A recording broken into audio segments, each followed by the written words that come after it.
Salut à toutes et à tous, j'espère que vous allez bien. Alors aujourd'hui, nous allons faire France. Bon, faut dire que franchement, il n'y a pas beaucoup d'actualité, hein, non, je vous explique. Franchement, ils parlent beaucoup de science, beaucoup de nature, beaucoup de... Vous voyez, pendant les vacances, les trois quarts des informations importantes, tout le monde en parle, bien sûr, sur les autres chaînes. Donc, bon, je vais pas en parler, moi aussi, comme j'ai dit déjà, dans mes autres vidéos.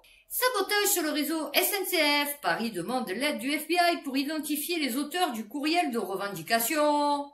Alors, les enquêteurs français ont demandé à leur homologue américain d'identifier le ou les auteurs d'un email de revendication envoyé à plusieurs médias. Il avait été envoyé via un nom de domaine sécurisé installé à Seattle, utilisé par la mouvance d'ultra-gauche. Bien sûr, l'ultra-gauche, c'est les Américains. Bien sûr, ils travaillent pour eux. Ah oui, non, mais ça, sans doute. Eh ben oui. Sinon, pourquoi ils feraient tout ça? Hein, franchement, nous saboter en fait. Le Parisien, 4 incendies visant des points stratégiques du réseau SNCF, se présentant comme une délégation inconnue. Ah ouais.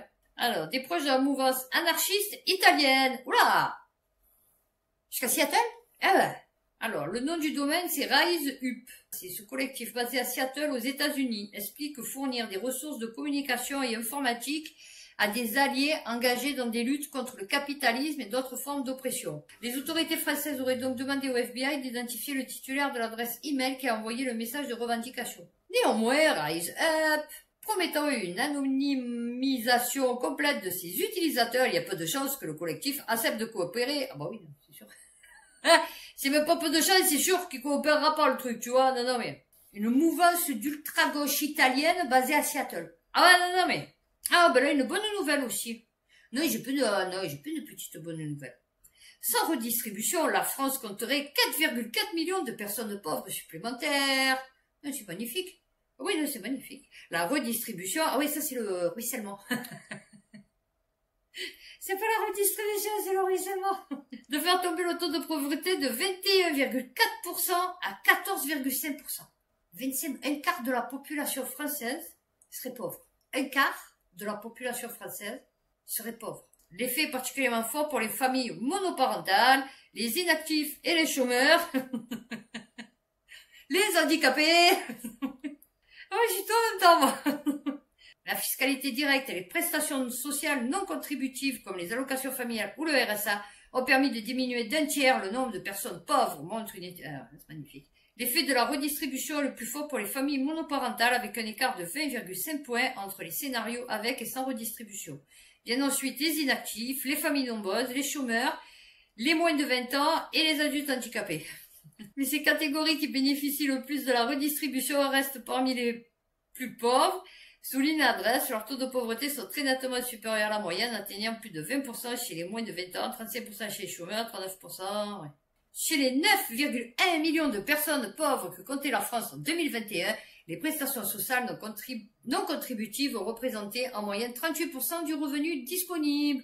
Une population particulièrement sensible de ce fait aux variations du montant de certaines prestations. Ah ben oui, c'est sûr que quand tu enlèves 50 € ou 5 €, tu vas voir passer toujours le truc.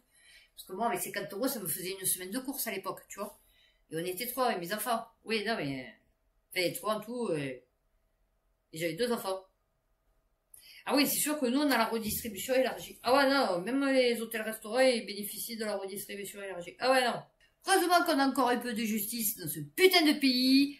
Agrément d'anticorps, première victoire judiciaire de l'association anticorruption. Saisi en urgence par l'association, le juge des référés du tribunal administratif de Paris, Le Monde, a décidé vendredi 9 août de suspendre le refus implicite du Premier ministre démissionnaire Gabriel Attal de délivrer un agrément gouvernemental. Celui-ci devra réexaminer la demande. Ouais, ça c'est comme il a dit l'autre, je me rappelle plus qui c'est. Il a dit c'est quand même hallucinant que tu es obligé de demander à l'État de te donner un agrément pour pouvoir rechercher la corruption à l'intérieur de l'État. Enfin, tu recherches la corruption. Donc ça peut être à l'intérieur de l'État. Tu vois, donc ouais, c'est un peu chelou l'histoire. Enfin bon. Libération. Pas de guillemets, de nombreux copier-coller, le physicien Étienne Klein, accusé de plagiat pour sa thèse de 1999. Et ouais, lui, il vient t'expliquer un physicien, voilà. Lui, il va t'expliquer la vie. Lui, il va t'expliquer la physique, tu vois. Lui, il va venir, va te dire, ah, mais tu comprends, parce que tu comprends le neutron avec le proton, il tourne, et puis ça fait une ellipse colloïdale qui, à un moment donné, disparaît, réparé de son endroit par rapport à l'ancien endroit initial. Enfin bon, tu vois, c'est de la merde. Voilà. Sur 429 pages de texte, 88 contiennent des passages plagiés. Oh, on s'en bat les couilles. Sa thèse sur l'unité a été inspirée par mon travail sur l'un et le multiple, qu'il s'agisse d'enseignements ou de séminaires communs, ou qu'il s'agisse d'inspiration. Il n'est pas anormal que des personnes ne se rendent plus compte de ce qu'ils empruntent, et cela peut arriver à chacun d'eux. Oui, non, le mec il croit que c'est lui... Ouais, tu comprends la relativité générale? Ouais, je crois que c'est moi, hein. Non, je pense que c'est moi, hein. Ah ouais, c'est moi, hein. Non, non, c'est moi, hein, je suis sûr. Ah ouais, j'ai écrit un livre dessus. Ah ouais, non, non. Non, c'est pas Einstein. Non, non, non, pas du tout, c'est moi. Allez, et on termine par celui-là pour la France. Traitement des déchets plastiques. La France mise à l'amende par l'Union européenne. Putain, qu'est-ce qu'on en paye, nous, à l'Union européenne? 1,5 milliard d'euros. Je suis choquée. C'est la somme payée en 2023 par la France à l'Union européenne pour ne pas avoir respecté ses objectifs de traitement des déchets plastiques. Ah ouais, c'est quoi? Ah ben, on sait où elles vont, nos pépettes. Ah ouais, elles vont dans les amendes. Ah ouais, non, mais ça c'est clair. Le montant révélé dans un rapport officiel qui montre bien que la France est un mauvais élève. 23% des déchets d'emballage plastique recyclés contre un objectif de 40%. Ah ouais, c'est sûr. Quant à la Slovaquie, est à 60%. Ah ouais, non, c'est me doute. La Belgique ou l'Espagne, au-dessus de 50. Eh ouais. On est loin du compte, en effet. Ah ouais, non, ça c'est sûr. 23, ah ouais. Non, on est au... Enfin, c'est-à-dire, si on inverse, on est au premier. Ah ouais, on est au top. Moi, j'en peux plus de ces plastiques. Vous voyez le nombre, là, j'ai acheté une espèce de sac esprit pour recyclage plastique, parce que je mettais tout dans des petits bacs. J'avais plein de petits bacs. Je m'en sortais plus. Non, non, mais tu fais les courses, c'est obligatoirement, tu remplis la moitié du sac déjà de plastique. Hein. Ah ouais, non, non. On va partir sur de l'Europe, du coup. Automoto, des millions de voitures diesel bientôt immobilisées à cause de l'Union européenne. Eh ben, vous savez que moi, je vais à peine de me rendre compte que dans une rue, là, qui part vers la Belle de Mai, eh ben, en fait, il y a écrit, zone, vous savez, ZFE, là. J'avais jamais vu, je savais même pas. Des millions de voitures diesel vont-elles être immobilisées en Europe? Une modification dans la mesure des polluants pourrait ainsi changer la donne. Un ministre s'en inquiète et demande des éclaircissements à ce sujet. Alors, c'est-à-dire que les véhicules répondant aux normes Euro 5 devraient respecter les émissions de polluants dans toutes les situations possibles. Ceci même en montée, même en pleine accélération et avec un véhicule chargé. Oula. Ça va être dur le contrôle technique. Ah ouais, là, ça va être compliqué. Hein. 1er janvier 2011 au 1er septembre 2015. Ce dernier réalisé sur un banc à puissance modérée. Ah ouais, non, c'est sûr. Ah ouais, non, c'est sûr. Ouais, après, tu peux mettre une espèce de container à l'arrière. T'essayes de tirer le truc et c'est sûr que là, tu auras la plus grosse émission de je sais pas quoi de leur planète. Ah ouais, non, c'est sûr. Hein. Si toi, tu t'en sers juste pour aller amener ton chien chez le promener au bord de la corniche ou faire tes 3 courses à Auchan, tu vas jamais être en pleine montée, tu vas pas être surchargé, tu vas pas être en pleine accélération. Tu vois ce que je veux te dire? Eh ouais, cela aurait un effet néfaste sur des millions de véhicules. Ah non, je vous dis, ils vont nous avoir, hein. Ils vont nous avoir. Au fur et à mesure. Là, ça va qu'il n'y a pas assez de codés, donc ils peuvent pas contrôler, vous voyez. Mais, je pense qu'à un moment donné, ils vont nous avoir. Ouais. Et on va finir. Alors, est-ce qu'on a un truc quand même? Nous avons une nouvelle. Ça, c'est la nouvelle du siècle. Ah oui, non, non, ça, c'est la nouvelle du siècle. Des chercheurs américains affirment que la glace du Groenland a déjà fondu en intégralité par le passé. Vous savez déjà? Des fois, je me dis, putain, mais je suis pas dans un effet Mandela, là, un truc comme ça, là, un truc à la con, là. Non, parce que moi, on m'avait appris des trucs quand j'étais petite. Et là, je sais pas, là, ils te ressortent le truc, si c'était un truc, tu vois, qu'on venait à peine de découvrir. Moi, on m'a déjà expliqué que le Groenland, on pouvait passer à pied, les Vikings, les machins, ils pouvaient faire le tour et tout, et c'est comme ça que peut-être il y a eu les Indiens par rapport aux machins. Enfin bon, tu vois. C'est une découverte importante au Groenland. Non, c'était de quand? Ou 2024. Les échantillons ont plus de 30 ans. Pourtant, ils ne livrent leur dernier secret qu'aujourd'hui. Alors, c'est où on te dit, ouais, genre, tu as vu, tu vois déjà des situations que tu as déjà vécues. Bah, il y a des soucis. Ou alors, c'est que, on est passé dans un autre espace-temps. C'est pas possible. Puis, on est passé dans, c'est pas possible. La grande découverte, c'est que là où aujourd'hui, il y a 3 km d'épaisseur de glace, il y avait auparavant un écosystème de toundra. Et la glace du Groenland a déjà fondu en intégralité par le passé, cela peut donc se reproduire, ce que l'on pensait jusqu'alors peu probable. De plus, aujourd'hui, le réchauffement climatique accélère le processus.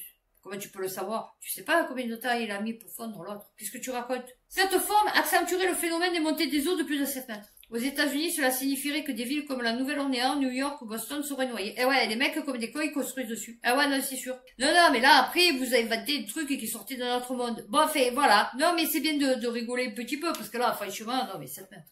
Lol. Là, ils viennent de te dire que 146 milliards de tonnes de plus de fonte de glace, je sais pas quoi, c'est 4 millimètres.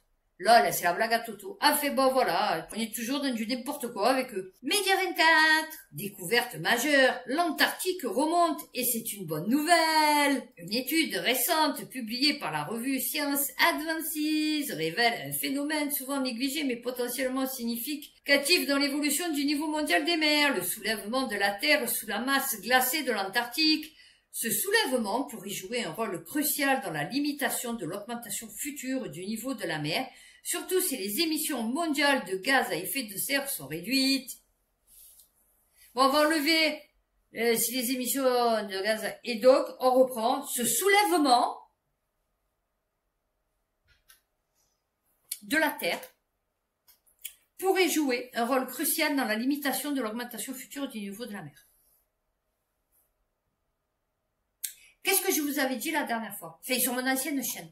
Je vous avais dit peut-être que nous, ce qu'on prend pour une montée des eaux, une descente des eaux, en fait, c'est peut-être la Terre qui se soulève et qui redescend. Et là, ils sont en train d'expliquer que comme il y a moins de glace, la glace, elle fond, donc il y a moins de pression sur la Terre et donc la Terre se soulève.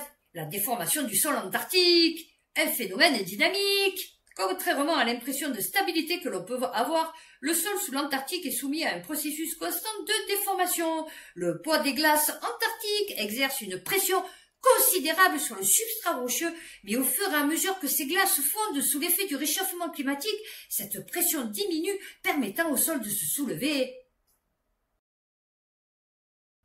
I am the best of the best. Je vous ai expliqué le truc, comme il vient de vous l'expliquer, et lui, c'est Média 24, revue scientifique.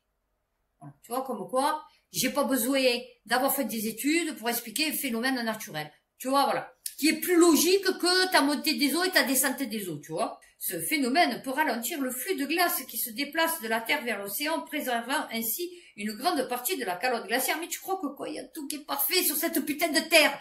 Il y a que nous qu'on est là pour tout effacer, en fait. L'étude considère diverses évolutions possibles de la feuille de glace antarctique et de l'élévation du niveau de la mer jusqu'en l'an 2500.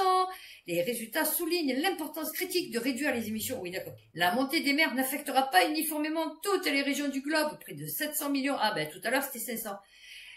Vivant dans des zones côtières pour être particulièrement affectées par l'élévation. Ben, ah oui, ben on l'a vu depuis les petites nations insulaires. Hein. Ah ouais. Ah, ça y est, c'est mort, hein. Il y en a plus des petites îles comme ça, c'est submergé. Ah ouais, non, tu n'as pas vu, ça 46 milliards de tonnes supplémentaires. Ah ouais, non. Bon, ben voilà, ben j'avais raison, encore, comme d'habitude, hein. Qu'est-ce que vous voulez que je vous dise, hein. Voilà. Eh ben, on va terminer sur mon intelligence. Donc, j'espère que cette vidéo vous aura plu, vous aura informé. N'hésitez pas à la liker, à vous abonner, à laisser, peut-être, petit commentaire. Pourquoi pas? Ça serait sympathique. Et d'ici, ma prochaine vidéo. Prenez soin de vous, faites attention à vous et puis à bientôt pour une prochaine vidéo.